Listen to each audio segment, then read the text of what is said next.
everybody. Welcome to that last note was definitely wrong. That's okay. It's a kazoo. Welcome to the Happiness Patrol. We're here. We are not live. We're recording live.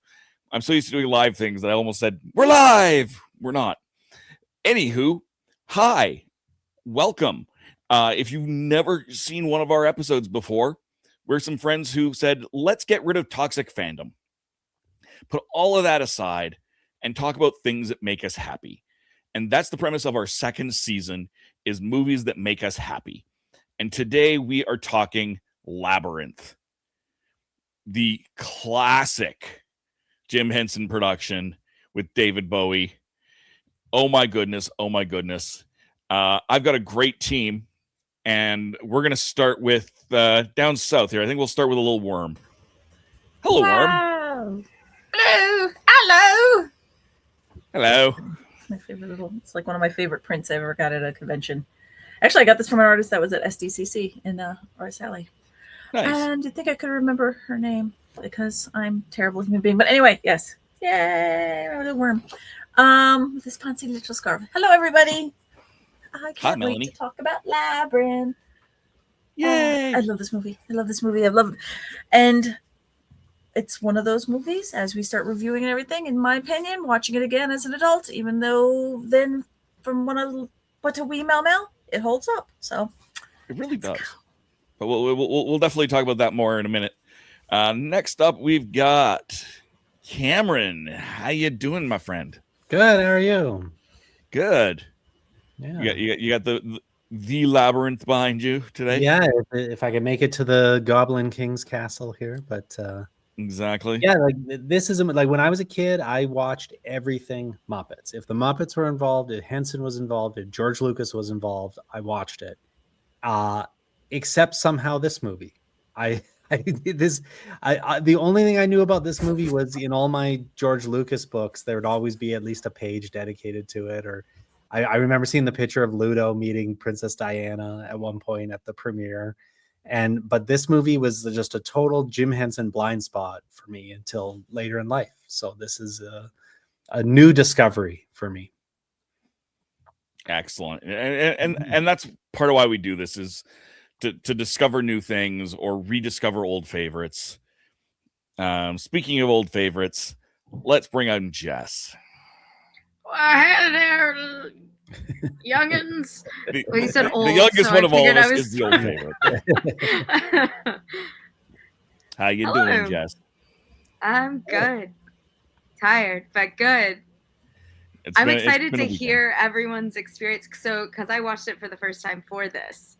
So I'm most excited to hear what you have to say, knowing that it was your first time. That's really cool. This was absolutely, I watched it for the first time this past weekend. So, because I wanted it to be fresh. Right. And that it remains is fresh. Speaking of fresh, let's bring in Scott. that for Melody's that was definitely a Christian segue. Speaking of fresh. Here's Christian. There's why not? Exactly. Hi, Scott. Hi, Scott. How's it going? I'm well, and yourselves?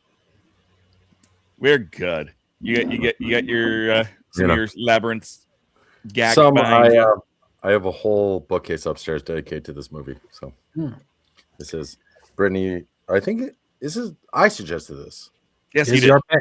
Your pick. My pick. Yeah. I couldn't remember one of the other films I picked. Gremlins was the Christmas one, but because Gremlins is awesome.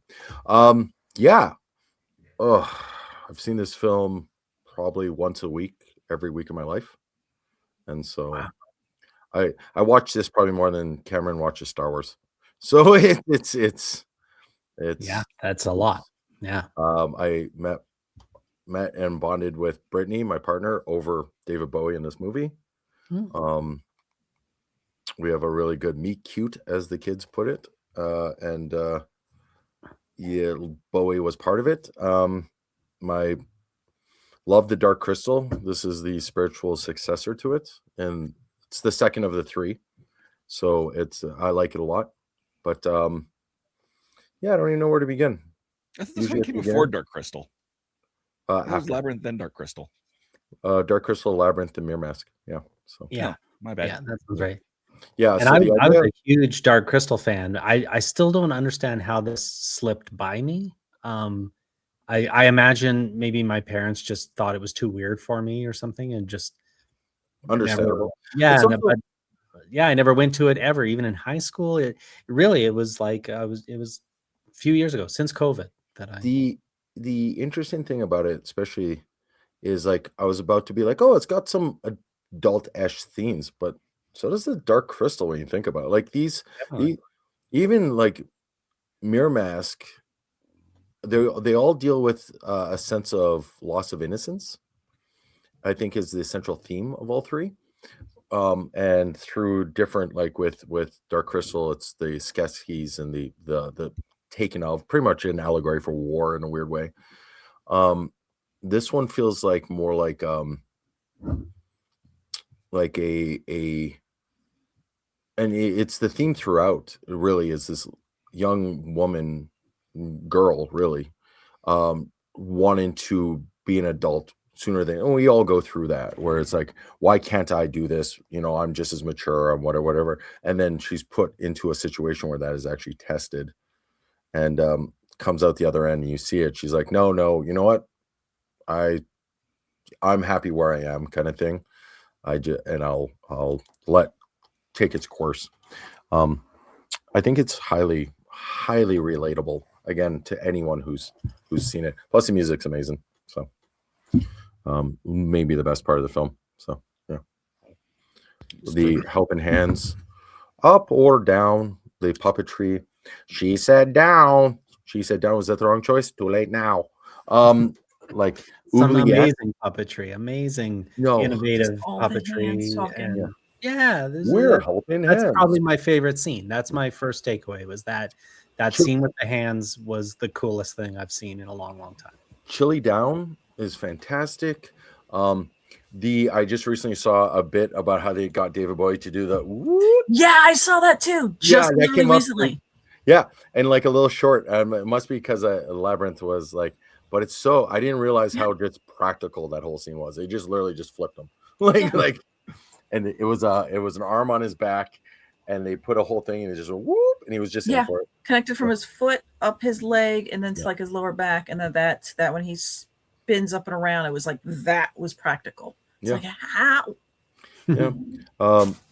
Again, like there's so much. The Bog of Eternal Stench is such a fantastic line. The amount, one of the things I like is going through, and the fact that David Bowie's face is in every scene, which is crazy to me. Every scene, it's insane. They just hide him everywhere. He's always in the film. And so it's what they did with this film blows my mind. I didn't realize as a kid how this was just going to be a core memory moving forward. But and Dance Magic is like just a fantastic song. Everything about this. I got to see David Bowie in 2004, and the entire time I just wanted him to play As the World Falls Down, which is just a beautiful scene. Like I should let other people talk. I can gush. I can just gush. This is. Well, it's your pick, so you should like. Yeah, I was going to let you go for a little bit. Jess is on.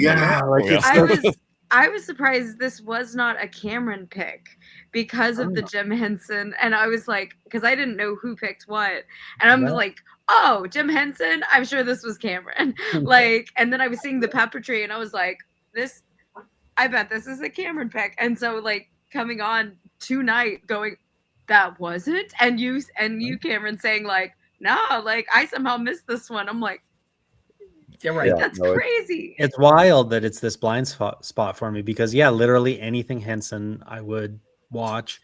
And it wasn't until like working on Fraggle Rock when they're like, oh, Karen Prell is going to be here tomorrow, and people were so excited because she played the little worm in Labyrinth, and I was like, I don't think I've seen Labyrinth, and I had to I couldn't, and then I thought, I'll start watching it and it'll all be very familiar to me. I'm sure we picked it up on VHS at some point, and it all felt very new to me. So I either was too afraid of it when we tried, or we never tried. I don't know. I should ask my sister. I should have asked her yesterday if we ever watched it. Well, It- the problem you'd have is one of you always tells the truth and the other one always lies. yes, and she would be the truth teller, so I trust her. Oh, what a lie! Well, you know, she's a teacher. You're in the movies. Your job is to lie to people. Her job Everything is we to do tell is the a truth. lie. It's all an illusion. Oh, what a lie! Exactly. I'll text her just to see if we get. Yeah, I was gonna say text her now and just see if she gets By it. the end of I'm curious. the end of the episode, I'd never seen it. I don't know what you're talking about. The thing is like even when they introduce the goblins, when she's in the room and she's putting Toby's hat on and the whole thing, and they're like, shh, she's about to say it, and they're like in the walls and the whole there's not a bad scene in this whole movie. Like it just works, and it does the thing that I feel more movies need to do, which is it trusts its audience to understand the journey. It doesn't really handhold. The fairies bit when Hoggle is killing the fairies is perfect. It's such a just great scene. I thought fairies were always kind and nice. Oh, that shows what you know. Me. Yeah. Like it says right there, the clock has 13 hours. Like everything about this goes, you know what this is, but you don't know what this version of it is. Right. You've seen a fairy tale. We're not telling you that. Mm-hmm. You got when she talks about Ludo, he doesn't seem so bad when they're torturing him. Oh, you bit my tushy. That whole scene, right? Like it is everything about this film. Sir Minimus it seems strong enough to me, and he's hitting the bridge and it falls apart. And like, oh, you're friends with the rocks, and you're like, yeah, whatever. Rocks friends. You're like, whatever. And then he actually like, oh no, he actually talks to rocks. Like it's like everything about this film is just. And I don't think there's been anything like it since. Like it really incredibly unique.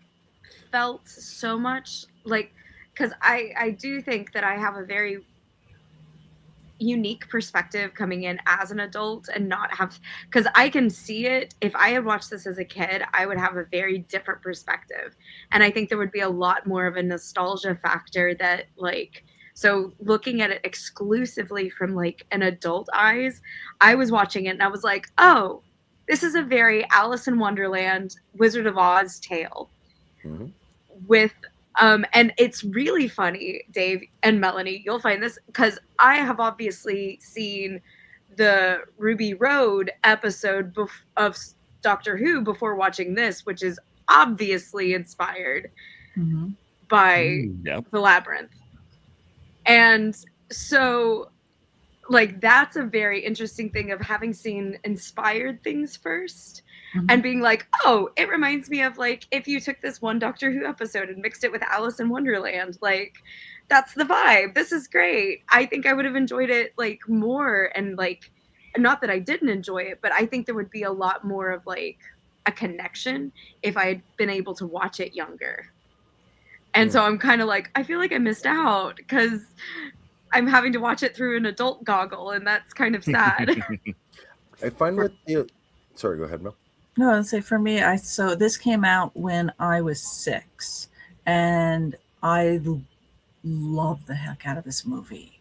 And I remember when we got it on VHS, so let's say like a year later, so that'd be like 87. My brother, so me and my sisters are like 5 and 7, and we watched this thing all the damn time. And my brother, who's 9 years older than me, he was in high school. And the one thing I always remember is him and his friends, everybody like older than me, because I wasn't allowed to play with them, had the glass balls and were trying to juggle. Because I remember my brother getting into it, and then him and his friends got into it. It was such a like a cultural thing where all of a sudden juggling became a thing, or just with those in particular. And knowing that later on, finding out like the whole like the movie magic part of it, going, no, it was somebody that was a juggler that was behind him, and that Bowie just did the ye old put my arms behind my back, and he had the other guy doing it underneath his under the armpit trick. That trick is incredibly important to the film, actually.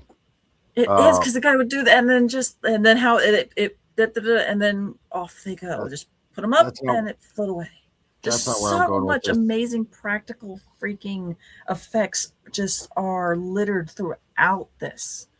And even then, it was sorry, and then even then from the get go, because I always remember like the very beginning, the absolute beginning, I was so enraptured by that owl and going, my God, a computer made that, and never seeing anything like that except like Willow, where ILM doing the scene where the woman's turning from all the different animals and all that kind of crap. Yeah, this was just, I love every bit that Scott starts talking about. I'm just in my head going, yep. On that, so is the first CG animal that owl?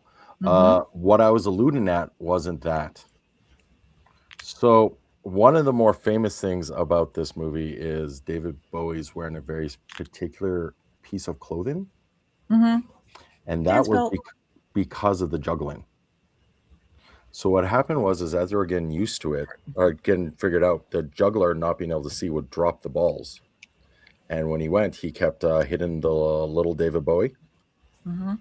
And so they eventually gave him a codpiece. I don't know why they zoom into it as often as they do throughout the film. I don't know. But That was from the moms. I know why. yeah. I don't know. You sure pissed them off. The cleaners. Yeah. No, it's. I'm literally playing the film in my head, by the way. Like, I'm curious, Jess, this is your first time watching it, and kind of what was your takeaway? Are you like, yes, this is a classic, or like you said, you wish you would have seen it as a kid, but where does it rank like among? I think it's one of those. It's a kind of a mix of those. I can see absolutely why it's a classic. Like, it makes complete sense. I don't know how I missed it, to your point as well. I'm like, how did I miss this? And I think some of it is if this was my actual first introduction to David Bowie in anything. So I've heard stuff and I've seen stuff, but I have somehow like completely avoided anything and everything since last weekend. Oh, hold on. No, wait. May I? Judge. Yeah, you can judge. Hold on. Objection. Yeah, no, Jane. Are you talking like music or acting? Because like he's in the Yes. Prestige and what? Okay, The Hunger. But you never heard like Space Oddity, Ground Control to Major Tom. NASA used it for the like. I'm Heroes. a little bit. Have you seen Moulin Rouge? Starman? Yeah. I have seen Starman? Moulin Rouge. Was he in Moulin Rouge? No, but they use a song. They use it. Oh, yeah. I think music is what I'm but trying I to figure didn't out. know Like, that was him. Fine, like he shows up every once. He was in Zoolander. Like I haven't seen that. I was just thinking music, MTV, watching video, because he was all over when MTV was coming I did not grow out with cable. So, Let's Dance. That's fair. I seem to remember from some Star Wars episodes that you grew up a little bit like your parents were very sheltery. Very sheltered. David Bowie is not going to help that at all. Yes, and I think I have a suspicion. My sister did say we never saw it as kids. I have a suspicion that David Bowie's persona was a little too salacious for my parents. And though there was, every kind of music and MTV and everything going on in our house, somehow I feel like David Bowie never broke the censors, because my introduction to David Bowie was way later than it should have been too. And it was probably roughly The Life Aquatic, where they were doing all the covers of his music. And then Brazilian covers. Yeah. I kind of became familiar with him from that point on. And I have some friends that are like beyond obsessed with David Bowie. So I just through osmosis, I know a little bit about the music, but he's definitely not on my radar as someone I grew up. The first time I ever heard David Bowie's name was high school, and it was because my best friend's mom was obsessed with David Bowie. So in my brain, I was like, oh, this is something that moms listen to. Not wrong. So like that was kind of thing. And so I didn't know that he was also actor. So that was the other thing with this was I was like, oh, I thought he was just a musician. So he's an actor? That's interesting. Doesn't he play Judas in Jesus Christ Superstar? Jesus Christ Superstar? Yeah. I thought that was Yeah, was he's in that for sure. Yeah. I haven't seen I have a request.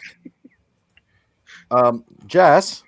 I'm getting and Dave, homework, this is aren't gonna I? take- and I don't know if we're going to get everyone, but based on what we just heard, I would love just the camera like we have now, but I need you to put on the Rocky Horror Picture Show, and I just want to see live reaction. I just do. If this is going to do it, like, because that's you said the persona. That's the first thing that came to mind. I was like, Rocky Horror Picture Show is going to blow your mind. Like, I have David seen that. Racing, who the So sheet you've kind of seen stuff that, here, right? I have seen that. Okay. Because that's David Bowie to me is like in my head is Rocky Horror, but like he's like Madonna. I definitely Rocky Horror Picture Show. I definitely was probably very entertaining to watching that because I was like, because I once again watched it out of I feel like it would have been a different experience if I had watched it college or before, but I watched it very post college, so I was like, what is this? I think it's a That college was high film school. when you're all like, oh, I want to try something else, and then Rocky Horror comes on, and you're like, oh, it's okay. Yeah. Yeah, I had an ex-girlfriend that forced me to watch Rocky Horror Picture Show, and I've never understood the charm of it. Love But it. Tim but, Curry. Theater. How do you- In the but theater. you're right. Someone said he's like Madonna, and I think I there, did. Madonna. Yeah, Madonna and Bowie were kind of in this So little pocket that my parents were like, that's not our favorite. So The- I don't think I got exposed the to it. music. So what ended up happening, Madonna was great at it as well. So like for like longest time, Bowie would take like Neil Rogers from Chick, and just like look for music, and then if you listen to what becomes popular, Bowie was doing it 5-6 years before. Like he was continually a trendsetter. 90s when he was touring with Nine Inch Nails and stuff. There's all that, which is like that move into the industrial electronic. He has a whole album called Outsider, which it feels like it challenges you to listen to it because it's about a detective trying to solve a case, and there's very little music on it outside like interstitials or like background music, but it's all interviews as he tries to solve this murder. So And then It was a concept album. yeah, and then the third Major Tom song is on because he did 3. We follow Major Tom through 3 songs. Mhm. When he gets lost, when he gets hooked on drugs, and then when he finally dies. Lost on technically Mars, but yeah, it's a whole he was very big on that. He had I am curious, is there any type of like maybe timeline or something? Because the other thing that watching Labyrinth reminded me of was and I'm sure it's because it's a computer created image of the owl, which they use quite often, but Trans-Siberian Orchestra uses very similar digital, and they still do though. And so, and then the music, the like more of the electronic type like music, obviously it's Trans-Siberian Orchestra, but they're using a mix of instruments as well as like very like, I don't know how to even vocalize it, but like it seems like very similar vibes. Mel's cat is trying to start an OnlyFans. Literally, So it's just literally stuck her nose into that microphone. I was like, oh, I'm sorry.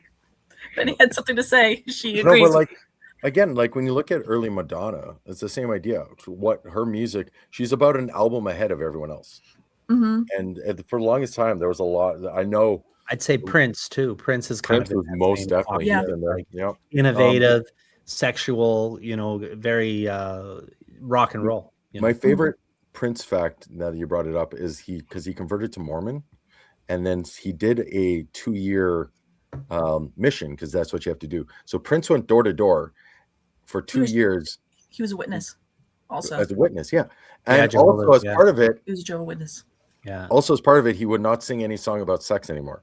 And I was For a like, little while. the concert was 3 songs and we were done. When Dove's crying, that was it. Well, it's like name Michael a song that Jackson he with doesn't. Thriller too. You know, he had to put that little disclaimer at the beginning because he was afraid of getting kicked out of the Jehovah's Witnesses because for the occult. You know. Yeah. But let's get back to Labyrinth. Yes, Labyrinth. Dave, this is one you grew up with. I don't remember when I first saw this. Okay. I'm sure I was younger. It's not like it was, a grown adult. I'm sure I saw it as a kid. But like you, Cam, I don't think my parents really loved David Bowie. I was never really exposed to David Bowie specifically. My mom always, that's just weird. Right. I got a lot of that's just weird out of her. Yeah. I can picture your mom saying it too, which is funny. Yeah. And I love my mom to death. Don't get me wrong, but there was just a lot of cat butt in Melody's. We This don't is the need that. most salacious Only episode we've cats. had, actually. Benny, stop it. Ooh, look at the way she purrs. She's the youngest one too. Yeah, but I Months old. don't have big nostalgia feelings for this. I'm sure I saw this as a kid, but I don't remember seeing it as a kid. I remember seeing it as an adult and thinking it was very cool. And it really, I went through a phase where I was absolutely in love with Brian Froud's artwork. Oh yeah. For those who don't know, he was the character designer for all of these creatures and critters. And Dark Crystal. And Dark Crystal. Yeah. And his baby is the baby. His baby is the baby. Yeah, Brian. His baby is the baby. Yeah, Toby Froud, who went on to be a puppeteer in his own right. Yeah, he did a lot of the artwork for the Dark Crystal remake on Netflix. Yes. Yep. Yeah, Age of Resistance, I think. Age of Resistance. Yeah, and is a amazing creature artist as well. Yeah. So while I'm talking about it, they are making a sequel. They have talked about this. That's Edgerton, Robert whatever his Eggers. name is? What's that? Eggers? Eggers, yeah. And Nosferatu guy. If you had to cast a new Goblin King, of course, Bowie's not with us. Do you have a thought? What would you do, Scott? Harry Styles. Yeah, I can see Harry that. Styles is the new David Bowie. I would even go Lady Gaga if you did a gender swap. Oh, I'm okay Lady. with that. But Yeah. it doesn't have to be. Could be the Goblin Queen at that point. Absolutely. Not that you have to, but Yeah. To me, musically, he's the new David Bowie, and I'm not a huge Harry Styles fan, but the stuff I like a lot. Oh, he's great. He's legitimately really good. But I'm curious to see, because I feel like you get a director like Eddington. I keep wanting to say Eddington. Eggers. Eggers, that's it. Yeah. For the horror aspect, because there is darkness to this film. It is it is about a 30-something lusting over a 14-year-old. Like, that is a key part that kind of gets lost in the shuffle here. Yeah, because they were really trying to push she's becoming a woman. It's like, that part didn't. Well, that's have to the be. innocence part I was talking Right, about. which I'm good with the innocence part and coming to age part, but there was certain aspects where I'm like, little as an adult watching it a little bit more, going, okay, as a child, didn't catch that. Getting older, didn't catch that. At the and as at I the end of get the become an film- adult, I kind of look at it and go, that could be tweaked a little bit more. At the end of the film, he's turned the world upside down, and I've done it all for you. And I'm sitting here being like, she won't understand this. Like, it's not even just her, it's just the maturity of it. And again, that's the point. You have these, if you go through and see the allegories, every character she meets is an allegory for a stage of puberty. And so it's really interesting. And it's like, I have a book called, there's a whole series called Blank in Philosophy, where they like X-Men and House, and it's like Puff, and they have Labyrinth, and it's just fascinating to see, like, whether they intended to or not, what is in there. And like, puppet design, stage, the technical of it in 1984, Like, this is insane stuff. Like, I was Oh, blown especially- away with a lot of the creature effects and puppet creativity, and that's why I kind of said I'm really glad I watched it for the first time as a creature shopper. You know, like I really have this great appreciation for how they made this movie. More so, like there's no kind of nostalgia baked into it. I can just watch it and be totally impressed with not just the creatures they design, which are great designs, but how they built them, how they shot them. Those things that start the fire and they're throwing their heads around. the fuzzball. And they take their eye, the down, snake eyes. Yeah, he rolls his dice and then he puts his eyes back in and just all that stuff. And you can definitely hear Kevin Clash in that scene, and you can hear, actually Dave Goles in his character, and it's just great. Like I just really appreciate the masterful craftsmanship. The scene that sums up the film for me in the creativity department is the oubliette scene, when Hoggle comes out of nowhere and grabs the door, and based on how you move the door and open the door changes what happens. The whole movie is about nothing. Like he says, when she's running up and down, it's all the same. It looks all the same. And it's like, no, nothing's what you seem. It's you have preconception here. And the whole film is about what you think adulthood's going to be and what it actually is two very different things. And the door, just him, like he opens it up and it's oh no, pantry, and all the pots come falling out. And he closes it and he opens it the other way. And oh, here we go, we're out. Right? Like it's such a imaginative film. I think it's something we don't see often nowadays. Practical, top to bottom. Yeah. Like there's outside the CG owl, there's almost none in that whole film. That was a Jim Henson thing. I get that, but like you just wouldn't do this these days. It would be green screens top to bottom.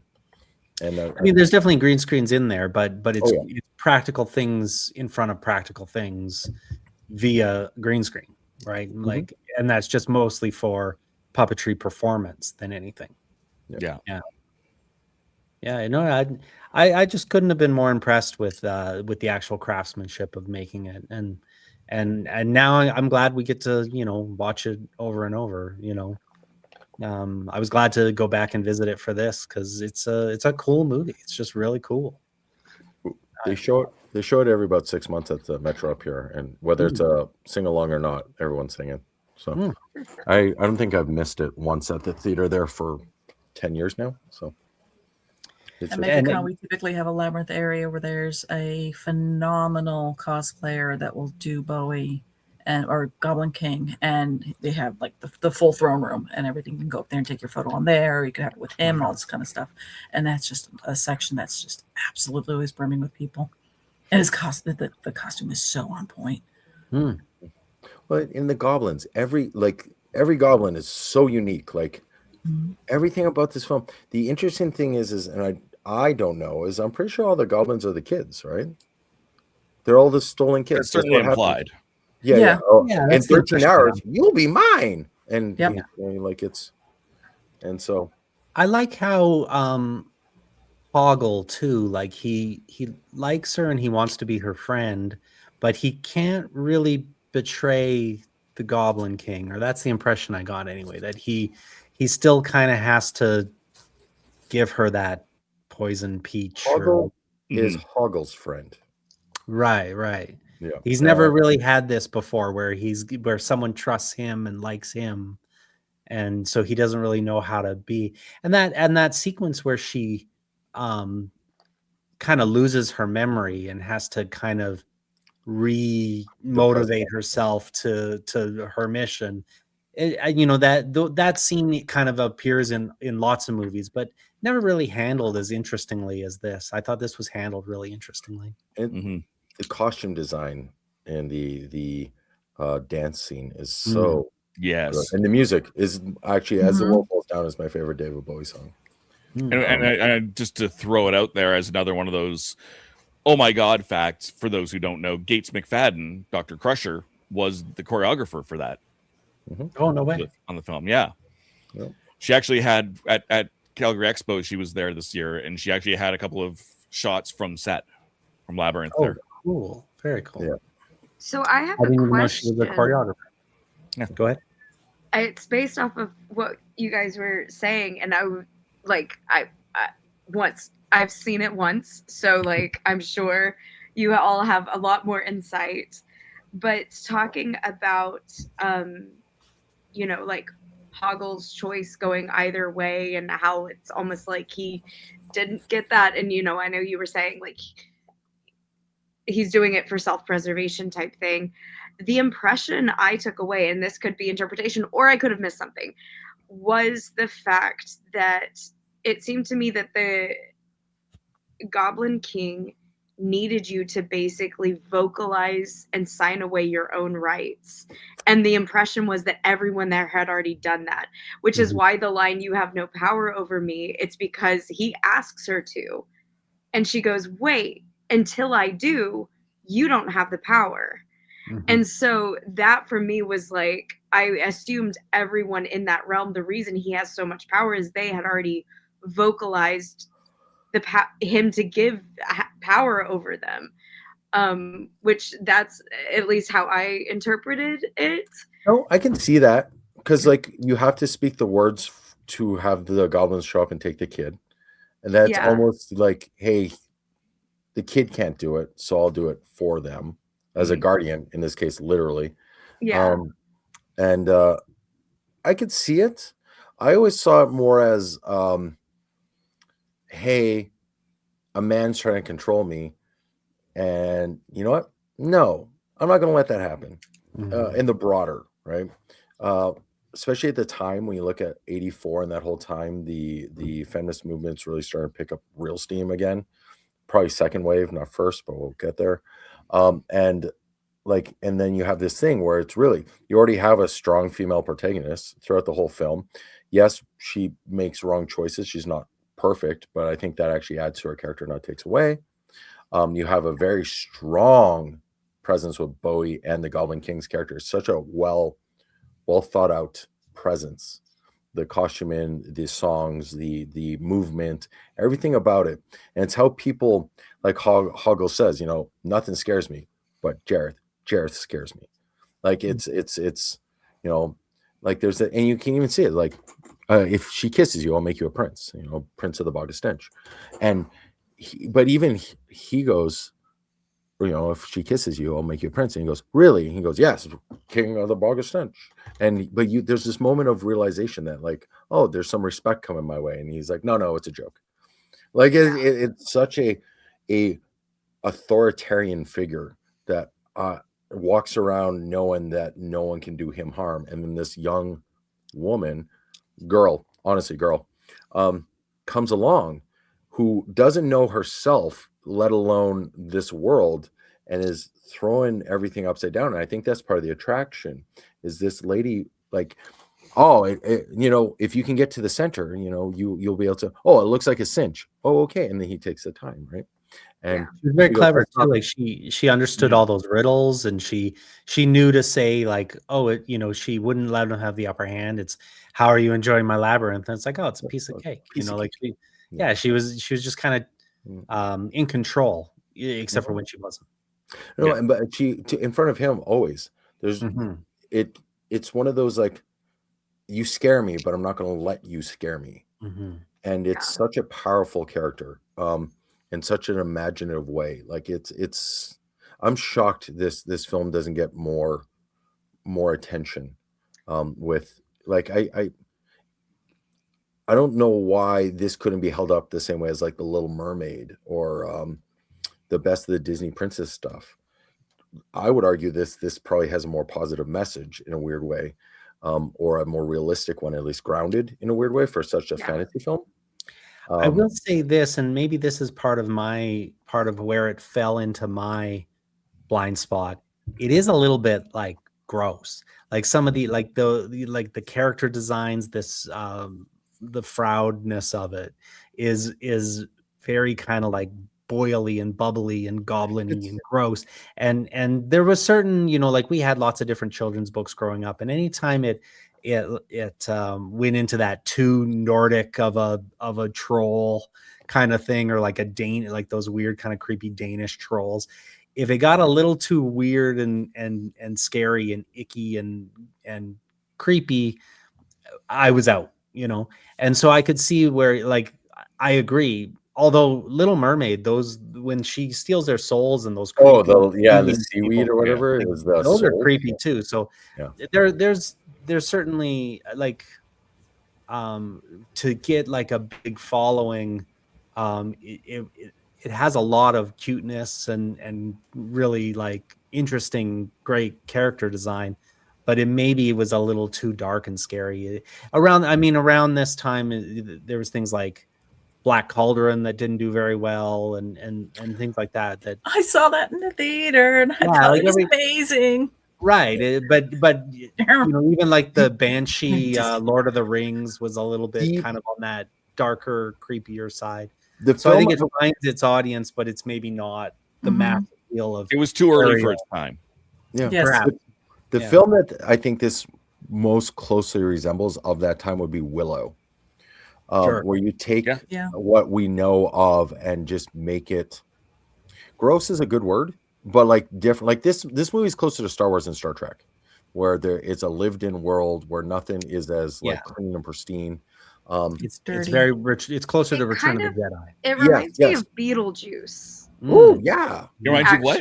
Actually, that's really. It reminds you of what? Yeah. Say one more time. One more. Wasn't it? What? Yeah. I was like, how are you not hearing me? You've heard me this whole time.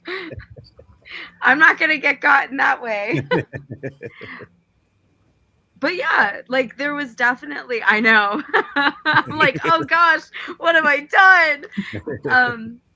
But I didn't. We start reviewing another movie instead. We have another person just pop up in the middle, like joining in on this recording. I have a Beetlejuice coat right there. And I was like, I can grab it quickly and just like. Oh, that's funny. Yeah. But there's a lot of like, to your point of like the kind of grotesque fantasy that kind of I see mirrored in both the stripy suit man and well played. Are we doing the musical version where it has to be unbroken, or I feel like enough time has passed. You didn't say yeah. Community did it once a season, and then when they said it the third time, Beetlejuice walks past the background. Yep. Yeah, it's great. Yeah. Oh, I remember that. They play the long game. They're so good. It's so good. You'd have to know that you're going to get 3 seasons at least to do stuff like that, right? Yeah.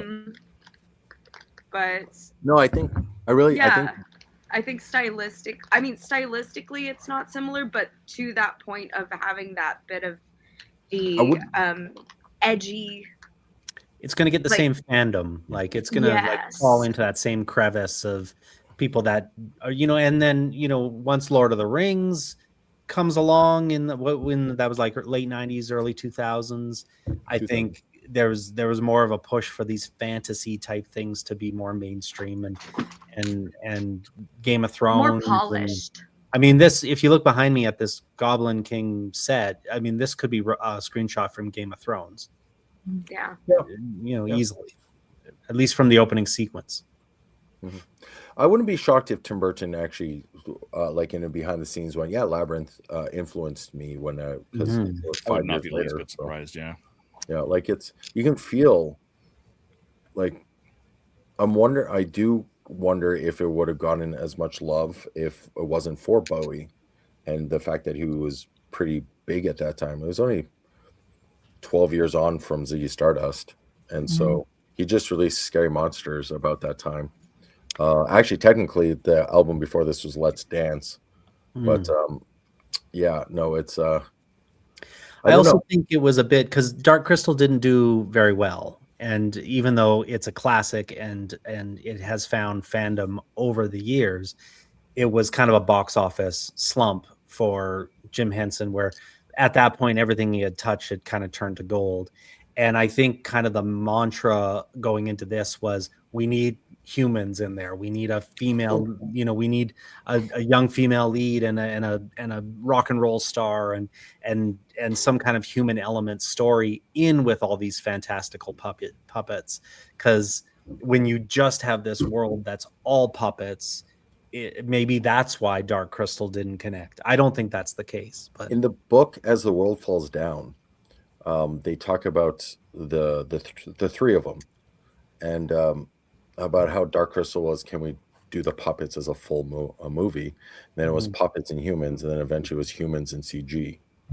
And so that's it was always written this way, with the idea that this was going to be the way it was. So also read the book; it's fantastic. So my brother-in-law said there's some good like comic books and manga and stuff around this. In Japan, they continued the story. I have it. Oh, it's upstairs.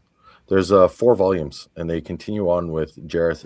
One of them is how he became the Goblin King, and the other 3 are continuation from the movie. Okay. Yeah. So I want to throw this out because I meant to bring this up at the very beginning, and actually it slipped my mind.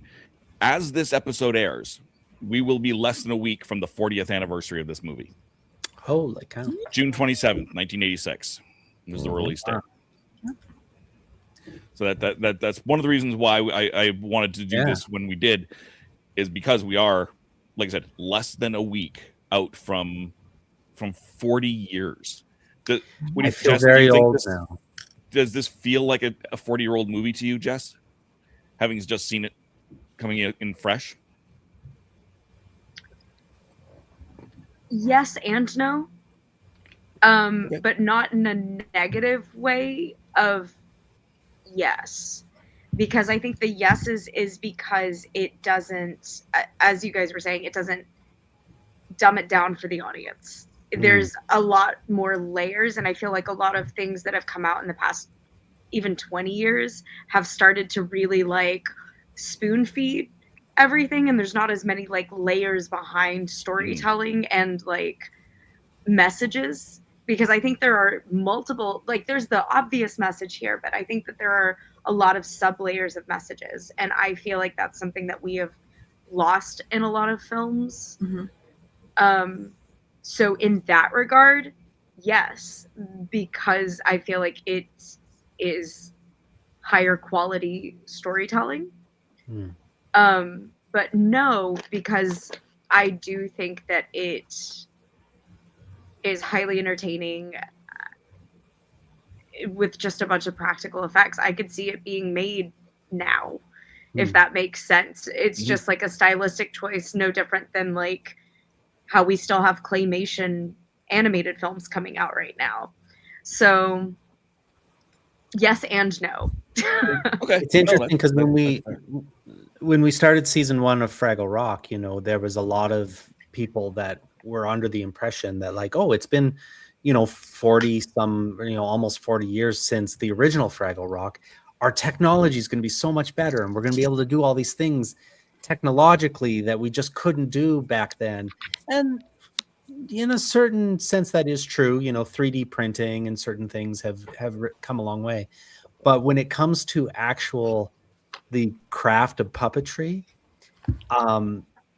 Henson and his people were so far ahead of the rest of the world, and really there's not much more you can do than what they were doing on these movies, because they had taken this craft that was a man's hand in a sock and taken it to this level where it's become something so much more. I'm wondering if it's less the puppets and more the like. So you're talking about this, and all I can picture is, well, you'd have to cut the hole in the floor so we could do this, but you also have to have enough space for a camera that's this big. But now the cameras are getting smaller, so you can put them in the scenes. But the dude with his hand off the puppet's butt is all the same. It's all the same. And mouth. We can put the camera on the techno crane and get it moving around the room as like they couldn't then. But even just the editing of this, Jess has seen it once. I've only seen it twice. It was really just once in the creature shop and once leading for this. Oh my god, this cat. You can subscribe to the Cat's Only fan page by It's like a Star Wars wipe every time. It's but, going to another Sorry. scene. Sorry. Yeah, exactly. But I've only seen it twice, and a lot of these things I'm just like, I'm still blown away. I still kind of don't know how they did it. And when it started, when I watched this last time and it started, and she was saying the speech to the baby and she just didn't quite get the words exactly right for the goblin to come in. Every time they cut to that room full of goblins that were all like, just like, oh, she almost said it, like every time they cut to that, I was kind of like, whoa, what are we watching here? What's happening? And I could imagine for anybody, and also, when you're making content for kids, it's a very different world now than what it used to be. It used to be, there was only 4 channels of TV, and there was movies that came out, and there'd be a kids movie every now and then when you went to the video store, that was the kids movie that was out, and you watched it, and it was just they could make something like Black Cauldron, and they could make something like this or Dark Crystal and say this is a kids movie, and you just kind of have to watch it traumatize you, like Legend or Never Ending Story. Down Under, and Rescues Down Under. There was some dark material for children, and even all those Never Ending Story. I think it was just that's back when they were talking to children and not at children. Right. And going, they're gonna learn to some point, and the original Fraggle Rock got so dark with themes of death and trauma and it was just, yes, you watched it and you absorbed it as a kid, and you learned. You were part of the conversation. Now I think there was a big push by Disney to take villains out of their movies for a little while, and even in Strange World they even mentioned about how, hey, there's no villain, and it's just they're so afraid sometimes now of making something that's going to scare the kids, or, oh, you can't say this particular thing because kids won't understand it. Kids understand it. I mean, I'll plug our new Fraggle Rock, on Apple TV, like our second or third episode of season 1 is about consent. We're able on that show to talk about important things that kids are ready to learn about. And I think that's all in the tradition of Jim Henson and everything that he came from. You said all this, and all I'm picturing is like a Blue Velvet Blues Clues crossover. Yeah. Where do we find the ear? Well, we got Blue Velvet in want to help? One, so yeah. I'd watch that in a heartbeat. Like not even kind of. But like it used to be even just like Muppet Babies and Animaniacs and all those things. They used to reference these things all the time. Oh yeah. Yeah. The fingerprints joke from Animaniacs is one of my favorite jokes of all time. Yeah. It's so good. And again, Rocco from Rocco's Modern Life worked at a sex hotline. Like, it's the poster in his cubicle is talk sexy, keep them on the line, like all this. And I was just like, you don't get that as a kid. Like, no. That's the thing with Jess watching this for the first time, and Cameron as well, is I always I talked about it a little while ago watching TMNT with a girlfriend at the time who had never seen it, and she being like, I don't get this. Not a big Turtles fan to begin with, whatever. But we also watched Labyrinth the same day, and she was in the same boat. Long story short, we're not together anymore. But you were really pushing the limits of that relationship. Right? Yeah. To be fair, TMNT is got highs and lows. This always, there's no way. That's a discussion for another month. But yeah, no, this movie holds up in a way that and the thing about it, I think that makes a cult classic is this idea of you're only seeing the snapshot. What I bet you if the camera had she run the other way or stayed on the outside, everything is fully realized. The world has rules. Like, even though it doesn't feel like it does, it's not fair. You use that word so much kind of thing. But it has rules. And it trusts its own rules, and it trusts the audience to understand that we don't have to spell them out at the beginning. You will, when it comes up, you'll go, oh, that makes sense, but it's consistent. And I think that's where a lot of modern films fall short, is they'll break the rule when it needs to be broken, and it doesn't. I think that doesn't help. It doesn't it alienates the audience. If you want me to believe that your character is an alien that got put in a pod and shot at our planet, and because of our sun, they're super strong. Cool. I follow this. This makes sense. But then every other year you go, oh, also this happens, and oh, they have this power, and they can do this, and they can slow their vibrations and walk through walls. And I'm like, okay, like, what can't they do at this point? Like, it's such a interesting, but every part of this film makes sense to me in the way it doesn't make sense. One Like thing an internal consistency. Yeah. One thing I didn't remember seeing it from the first time to the second time was the ending. I didn't remember that she, like, in my mind's eye, I thought it was an Alice in Wonderland situation where she got back into the house and the baby was okay, and her parents come home and she tries to explain, oh, all this amazing stuff happened, and no one believes her. That was where my mind was.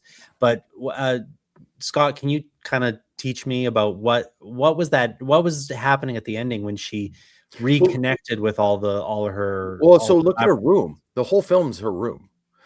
All the puppets on her little shelf is all the characters she meets. The As the World Falls Down is actually playing with her wind up music box, and her in the dress is in the scene. If you look at the trash lady that collects fragments of memory, it's all her stuff. It's trying to really take it from her. And when you look in the background, there's several of them. And it was funny because, like, I always picture them the same way as the Wheelers from Return to Oz.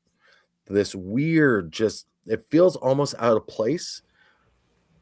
That's another one, a dark fantasy kind of thing. Like, I don't know that you could make now. Oh, probably not. Yeah. No, the moose on the couch, the whole thing is TikTok. The whole thing is like, even I'm like, that's a lot. Like that comes straight from the Oz books. To be fair, no, it's all there. It's terrifying. Terrifying music. Yeah. Beside the Labyrinth shrine is a Return of the Oz. Brittany's a Wizard of Oz person, so we have a ton of Wizard of Oz stuff. But it's funny, actually. Now, the more I think about it, the more the movies are similar than different, or the books. But like, it's just her. Like, everything in that movie represents a stage of life, a stage of the philosophy book was saying puberty. For women, as you go through, right, you have what you remember. You're thrown off that which you feel is childish. The idea that one day your parents picked you up and put you down and never picked you up again, like, it's that kind of moving on, right? And this is such a interesting way of explaining it. And that back to the 1980s films in the 80s.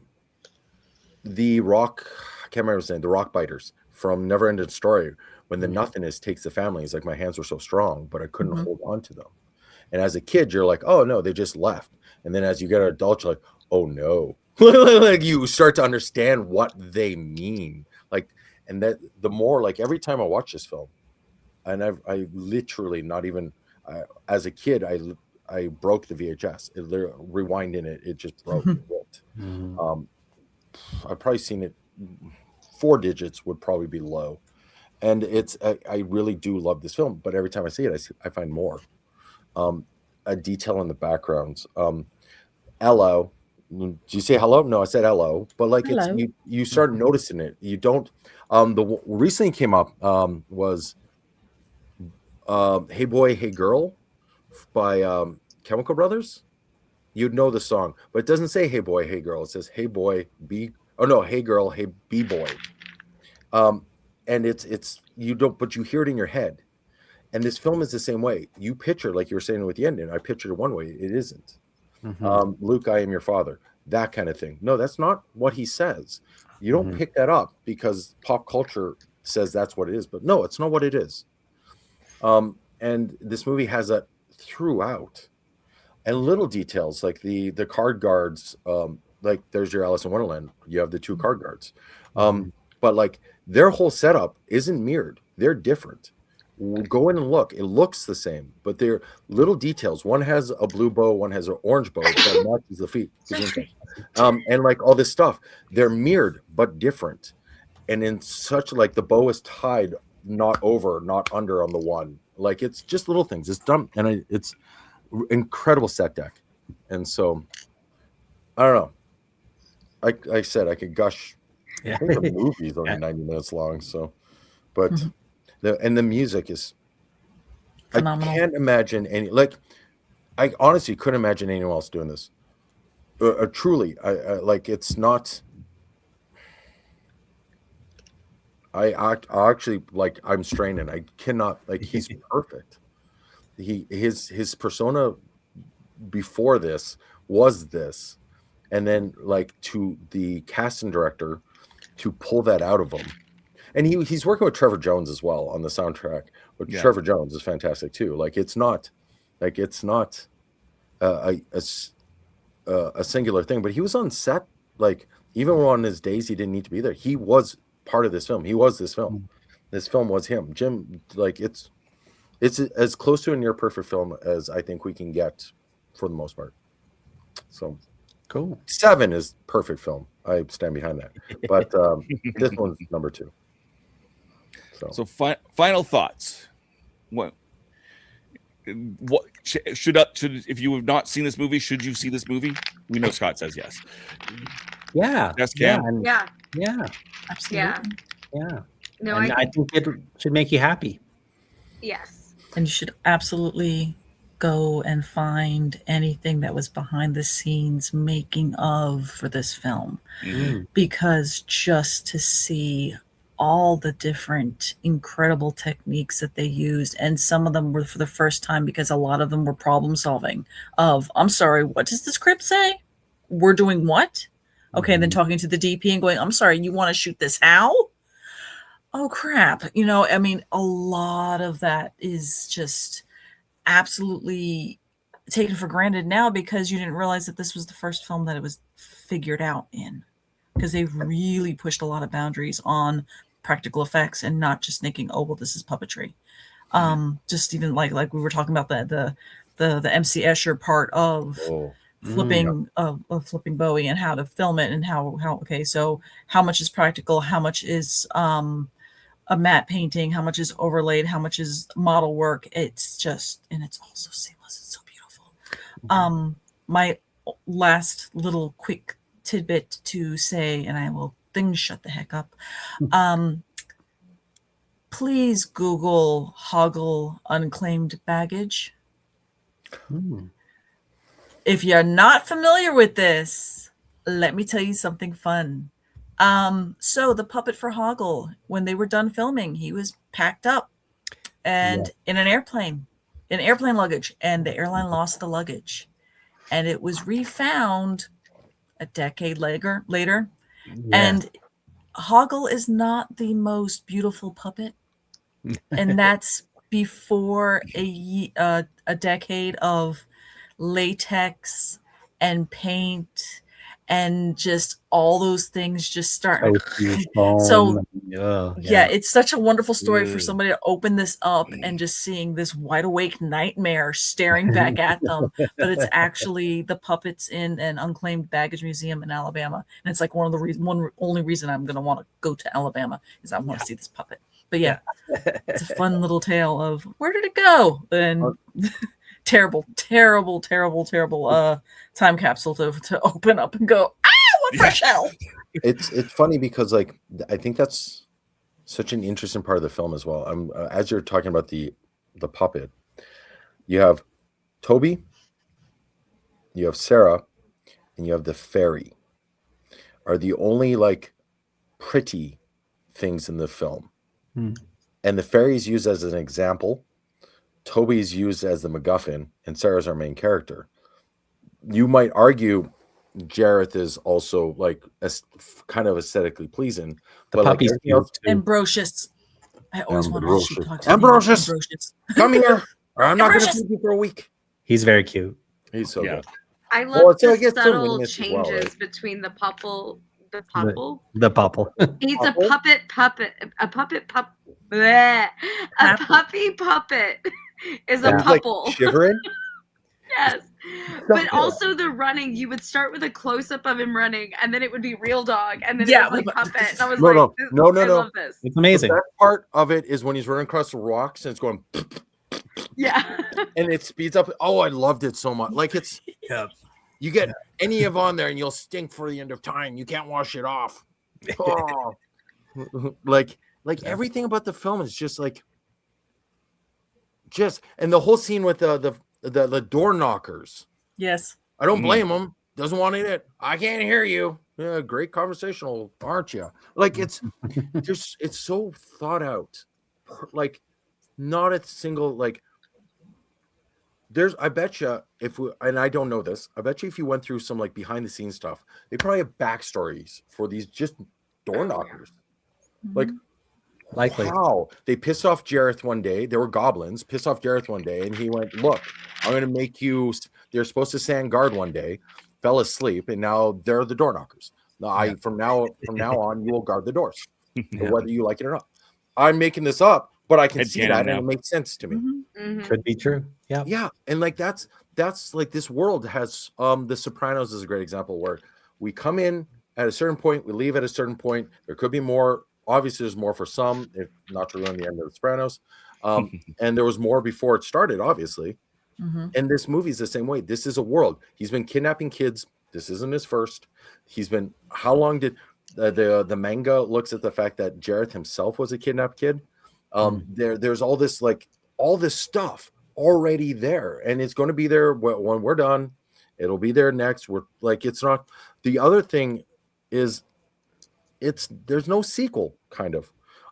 Like it's everything gets ruined by something eventually, and it's just like I don't want to really, but Star Wars is starting to get there where it used to be magical, used to be a thing where it was, and we've talked about this, where it was a special thing, and then now it's Tron of all, which I'm shocked it didn't mention in my film list, by the way. I realized that today. But is every about 15 years we get a Tron movie. They bomb. like it just kind of was. But Disney's like, I don't think they're trying to make Tron happen. I think it's everyone. There's some guy. Actually, I heard Jared Leto was the one that was the big push on this last one. That's why he's in it. But eventually, it's just like, yeah, let's do another one. See if this one catches. But I hope it doesn't.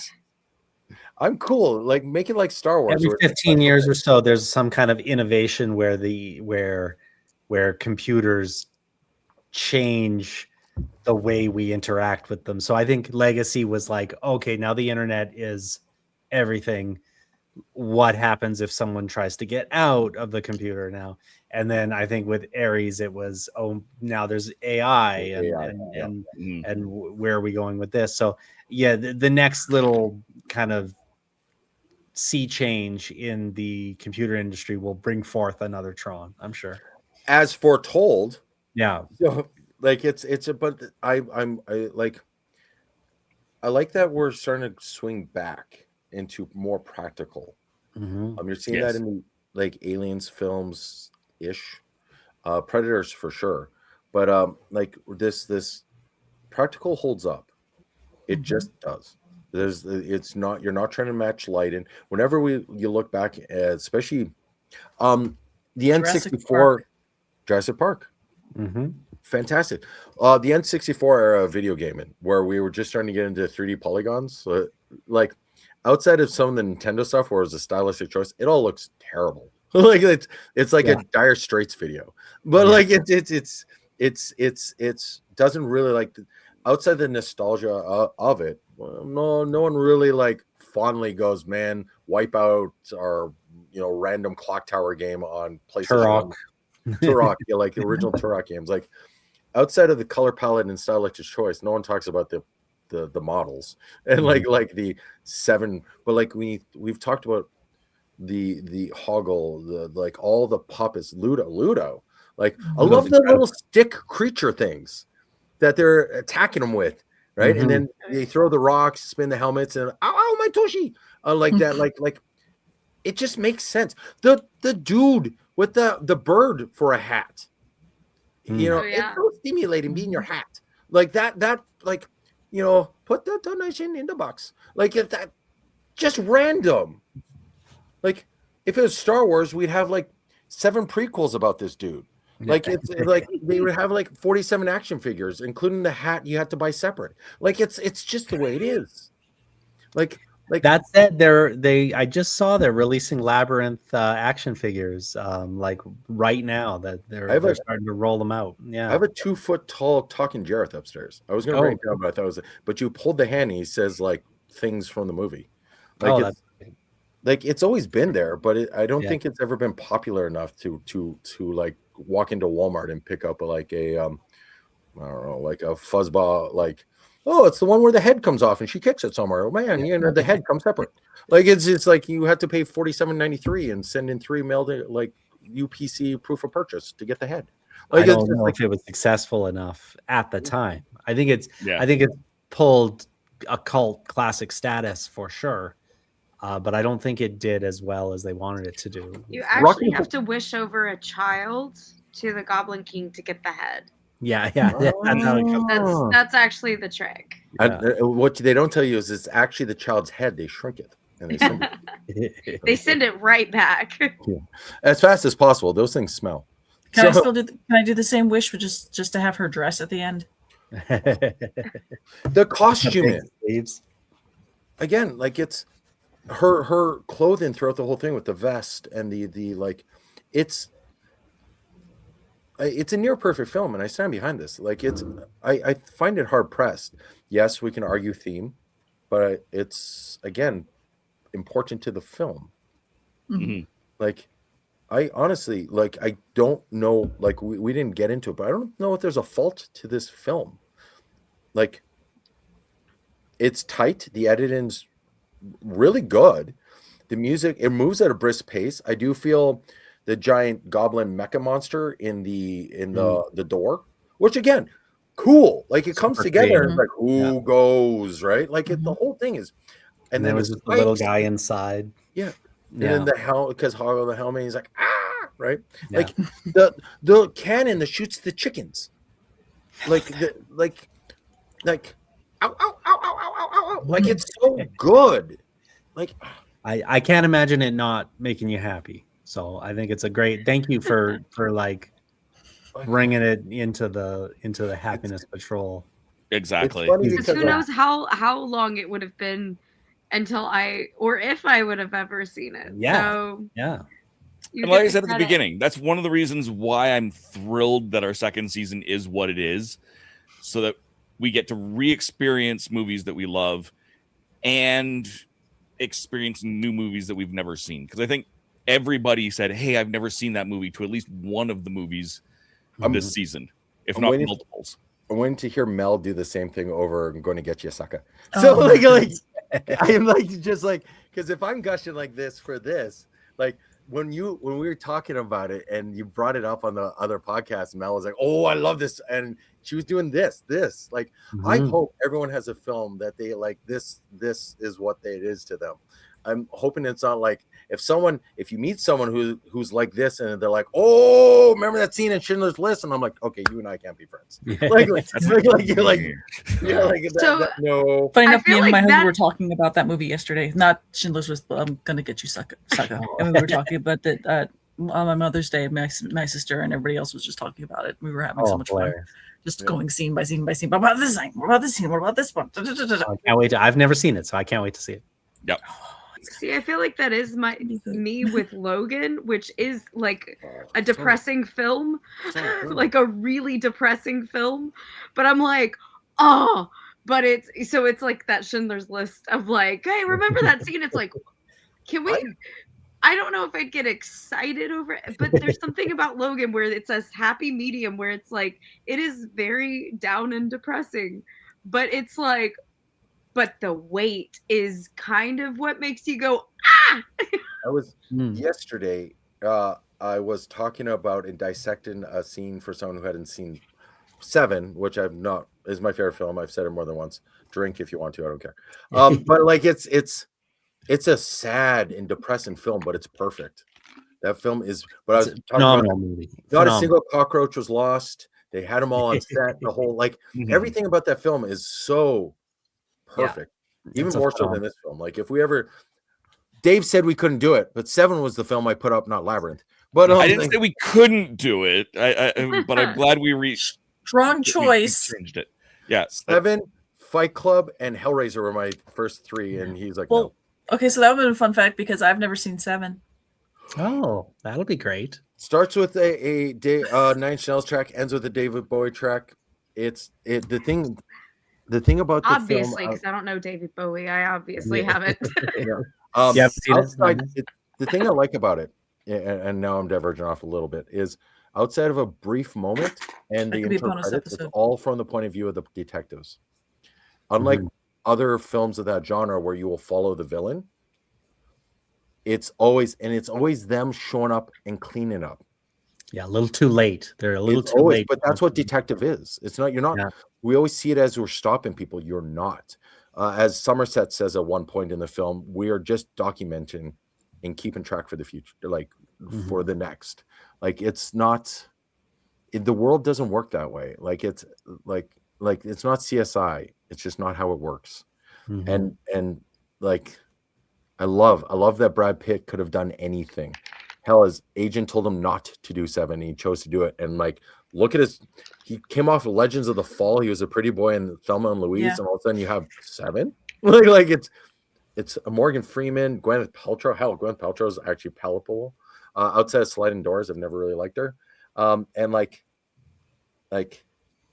it's perfect. The music in that film, again, music is fantastic. Also, the how one of the murders occurs is one of the like most disturbing things I've ever. Reminds me of the whipping scene from The Proposition. Yeah, it is hard. Well, it's not in this season. Maybe it'll be in a third season. Yeah. Or even, as I might posit to Dave, we should do an episode of just movies that we've never seen, just to have everybody else to say, no, that movie makes me happy. You need to see that. Absolutely. Or have that moment, because Lord knows there's a lot of like people's top 10, top 20 movies that you would think, oh, culturally, you've had to have seen E.T., right? Right? No. I never said right. Right. You know, it's so yeah. No, I got what you're saying. I don't get E.T. So yeah, cool.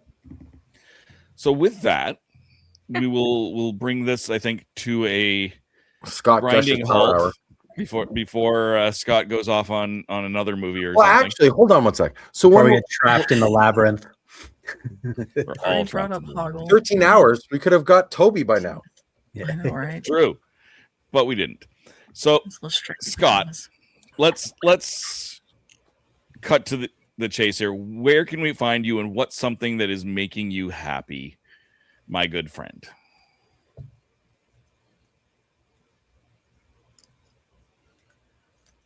I was gonna see how long I could hold it. I was waiting for that. I think he cut out. Breakfast Scotch National. Ooh, hey, I'm getting better at this. Oh, no, it got bigger. Where I try to be like this to the news every week. It's getting very American where I live in, which isn't America. And it makes me really sad. But getting to chat and gush and fill up most of the time on this one, I apologize. I will yield the floor for the other ones, I promise. But like, go watch this film. If I haven't convinced you, I'm sure like Cameron, Jess, Mel, and Dave will say the same thing. Go watch the film. It is. You're either going to be like, whatever he's smoking, I'll have some of that, or wow, why haven't I seen this yet? Like this, I needed this in my life. Just if Dance Magic, if you haven't heard that song, well, where have you been? But It's magic. if that film or if that song in that segment doesn't like just give you all the joy in the world, I have no cure for you. I have no suggestion. Like, it's so good. Go find some David Bowie and understand his cultural impact. My favorite is always when you hand someone the album and they go, "Oh, I know this song. I didn't know it was him. Oh, I know this song too. Oh, wait, I know this one. I didn't realize this." I was like, "Yes, he's been part of your life. Him and his goblins have been in your walls your whole life. You just didn't realize it." And so, yeah. But yeah, stuff like this, Horses on Film, you can catch me there as well with the two of the students and Mel. Mel every once in a while comes on. Yay! Yay. And it's always a pleasure. Again, I apologize for taking all the time, but go see the film. I don't know who Dave has next, but I'm gonna go like this to Jess because that's where she is on my screen. All right. Jess can go next. We love Jess. Jess, we'll do that. Jess, what is something that's making you happy, and where can we find you? Honestly, it's been great watching Scott gush for the last hour and 20 minutes. Like, I don't know. It's one of those where I'm like, oh, just someone else's passion in something. It makes me extremely happy. Other than that, I've been doing a ton of charity work with Saber Guild. And so that has been absolutely making me happy. In the past week, we supported, I told you earlier, and I can't remember. I think it was 3 charities, but we did 4 events in the past week because it was the week of May 4th. Not when this is premiering, but when I'm filming this. So that just made me extremely happy to be able to support a bunch of different charities and 501c and everything. So, and you can find me there. I'm really bad. I was like, I'll promote the charities. I don't need promotion. No, if you're interested, you can find me on Instagram at Song Swan Cosplay. And see lightsaber stuff and combat stuff that I do. So there you go. And Melanie, what's something that's making you happy, and where can we find you? Honestly, being able to watch Labyrinth again, the beginning credits, listening to the music and watching that owl, straight up took me to my happy place. It really did, because I just watched the whole thing with this dopey smile on my face, because I just knew I was just going to be happy. So yeah, no, I'm stupid happy that I had a chance just to watch this again, because I just love this film. I still like do you want to go up or down? She said down. Yeah, anyway. Is that the wrong choice? Too late now. Too late now. I always loved that. I always loved the hand puppets in that. We're using actual hands as puppetry. And the different faces, because I remember I always tried practicing, the different faces that they would do, but knowing how many hands they would use. Anyway, see, I went right back into it like Scott.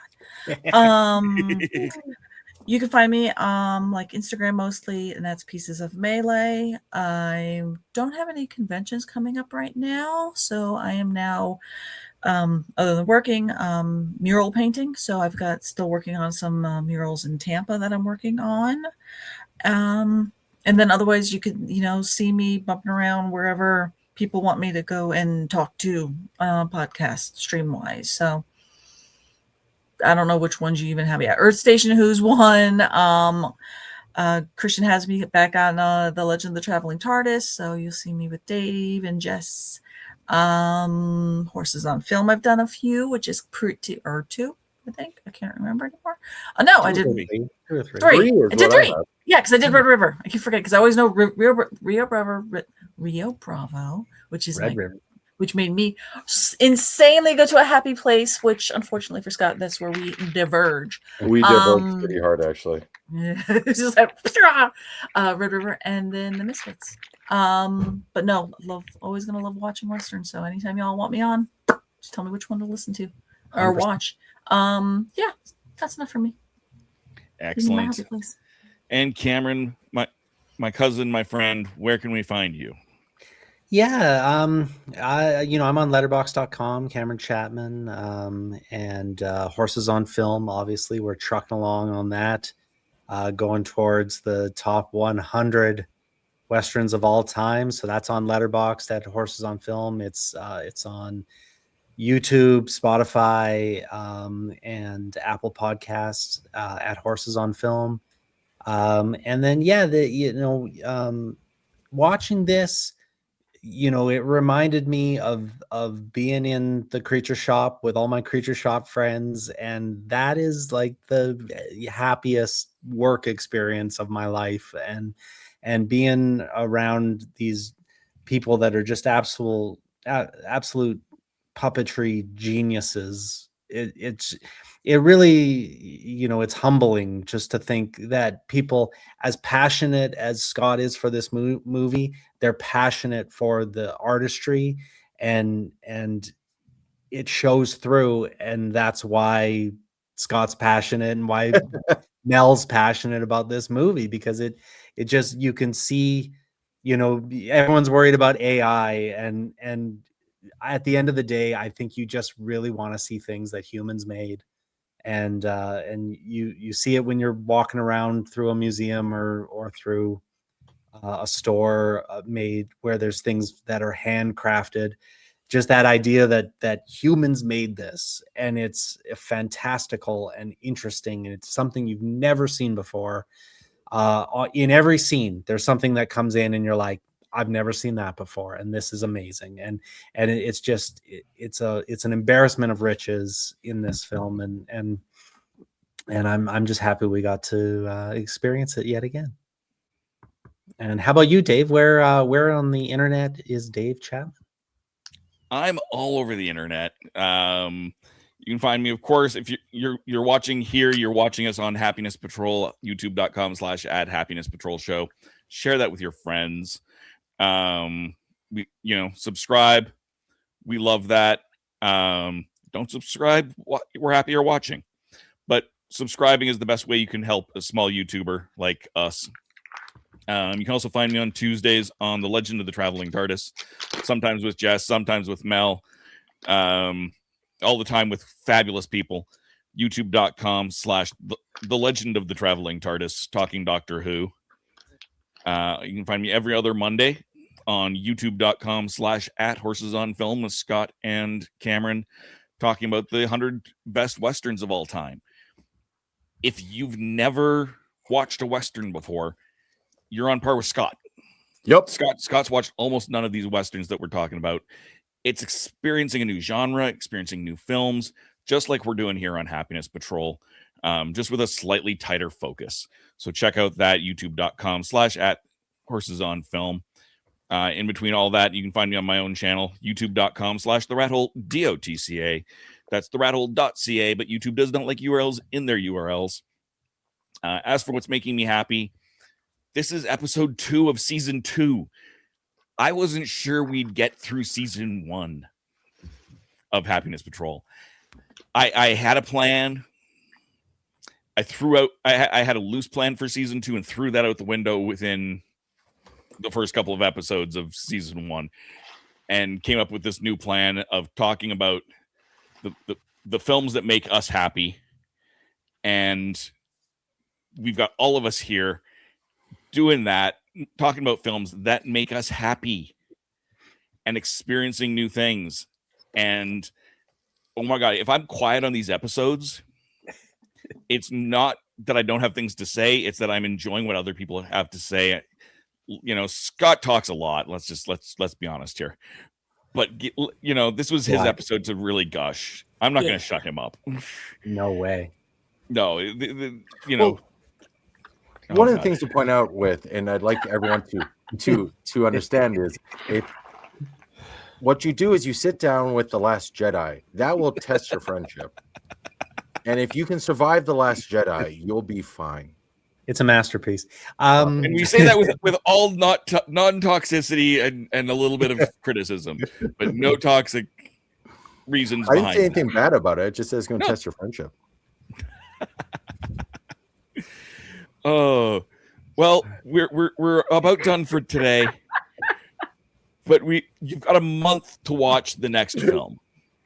And if you'd like to hear how we all think about Last Jedi, you can go back and watch our previous review where all of us said our opinions on The Last Jedi. So, Yes. but then, as Dave was saying, the next one, Teenage Mutant Ninja Turtles from 1991.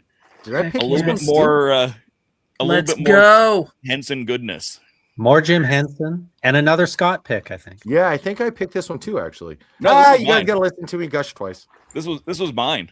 Oh, Oh, this is is yours. Oh, This it's is Dave's one of my pick. picks. It just happens to be a movie that other people happen to enjoy. I Yeah. honestly don't know what my second pick is though. It was Small Soldiers. Oh yeah, I love that movie. Joe Dante, so good.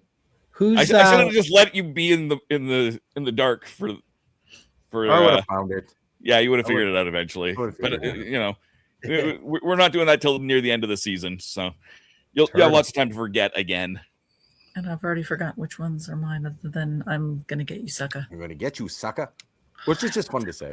Oh, I love that movie. I believe we're closing the season with National Treasure. I think was yours. wasn't it? Yes, that's the other one. I think that might so be mine. good. Which I've never seen. So. Yeah. So many great options. Has everybody seen Teenage Mutant Ninja Turtles? Yes. I have not. You have not. Oh, right. Jess is not. right. Excellent. We'll As my story said before, I don't. Good luck. I think it's great. Oh no, it's a fantastic film, but I also every time I watch it through the lens of like a 4-year-old. So like that should be. the Great to Wrath reference is really weird. It's a weird tone to that film. I love it, but it's a weird tone. Yeah, there's some weird moments. There's some weird moments in that film. Yeah. That's what makes it such a great film. And In so my head, it's kind of in that era of the live action Mario Brothers. Which was So- on my short list. Okay, yeah. So it sort of has that like I don't think it's that live action outrageous. conversion. Yeah, it's a live action conversion of another thing, and just seeing it in live action was exciting enough as a kid. but also it's a conversion Yeah. of a conversion. Right. So it Yes. will Because also it's be based on my a- first of anything Teenage Mutant Ninja Turtle. Because Oh, I was that's not true. allowed to watch them as a Oh kid. yeah, that makes sense. Because they Come were on, man. violent. They are violent. Yes. They are violent. Nunchucks and It's really funny coming from the person that actually fights with steel weapons now. Did you get to play the arcade game? Obviously, that Oh, the didn't keep me away TMNT from violence. Arcade game is so good. Arcade game is one of the greatest So arcade no, games this so will ever. be my first ever Let's scroll. introduction to any Teenage Mutant Ninja Turtles. So I- I really feel strongly like we should be eating pizza when we record too. So we might have to all order. I'll order pizza. has to be Yeah. Sardines and marshmallows though. I still have a lot of my original toys in package on Amazing. card. Amazing. That is super cool. Amazing. I Alright. think somewhere I've got a can't couple wait. of original toys, but certainly not in the packaging. I can't wait. Excellent. So that is I was asked to house sit recently, and I was like, I don't know if I have enough time. He's like, I have a full working Technodrome. You can play with it while you're housing. I was like, done. And I got to play with remember the old Yeah, the big Like- Technodrome. Yeah, he's got the Oh. whole thing, all the pieces. And I'm sitting there. He's got the van where he shot the pizzas out. I sat there gave that- playing with that while I'm supposed to be watching the dogs, but I'm playing with this. all My right. parents bought that. My parents Dave. bought the van that shot the pizzas for a friend for his it was my second grade, so I don't know what birthday it was, but his birthday party. 7, maybe. Yeah. Yeah. I always got mad because he got it, not me. Oh. Anyway. I said I wanted to keep this to a tight 90 minutes. We're only slightly Sure over. thing. Which one's your favorite turtle? No, so we're gonna put this up here That'll be next Next week. week. It's Oh, always gonna next be month. Raphael. next month. Next month. Think So about it. yes, thank you guys for joining us. Join us next month for Teenage Well, Mutant what Ninja about- Turtles. And until next time. The Dance Magic Dance doesn't translate to kazoo very well. Mhm.